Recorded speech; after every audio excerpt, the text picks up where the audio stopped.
How do you become a practice source? Well, the work creates the opportunity to be a source. That's where the action is, in the work. And as it's happening, your mind is noticing, thinking, remembering, picturing. Your mind is very busy while you're doing the work. I'm thinking of Jacob. He has worked for public works in a small town for almost his whole career. Anything that has to do with keeping the roads in good shape, that makes Jacob happy.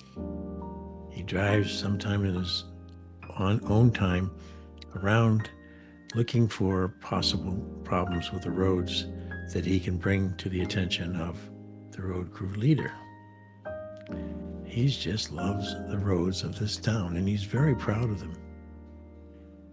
Well, there's one place that he noticed in his personal drives that really bugs him, because they have put down patches into the potholes again and again in that particular location, across from one side of that country road to another.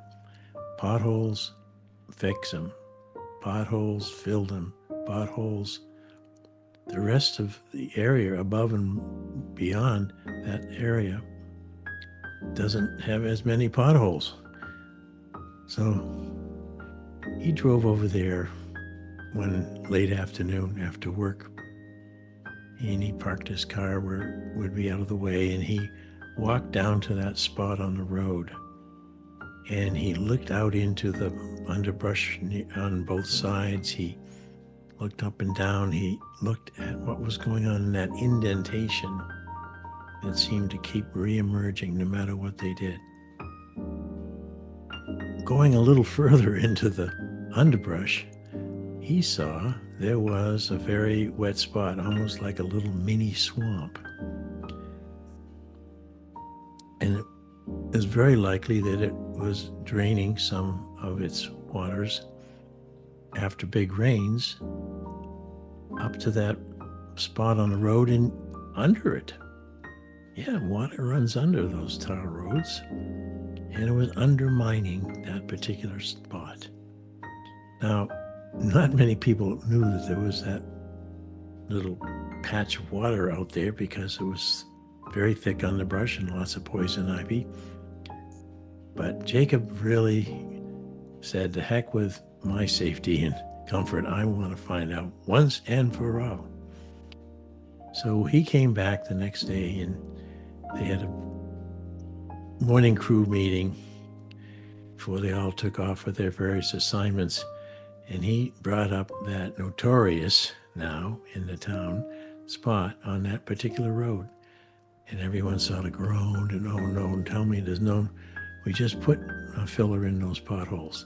Jacob says, "Aha, but had you realized that there is water that runs under those roads whenever there's a heavy rain, underneath the tar, and it's cutting away the bed underneath, not overnight, but gradually?" Well, we got to talk to the engineer.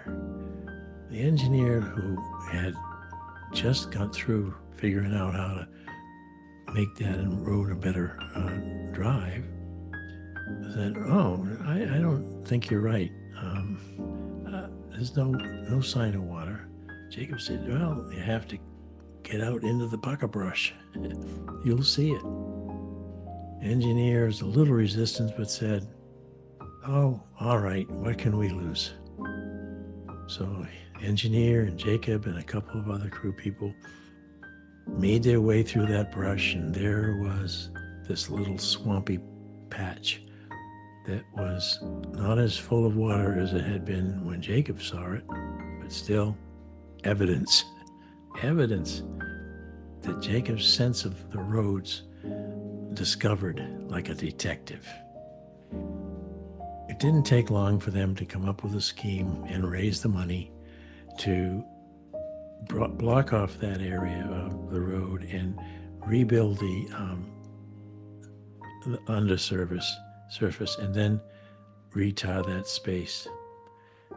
And so it was level, no more of this indentation that was always emerging. And now, years later, there are potholes on that road, but none there.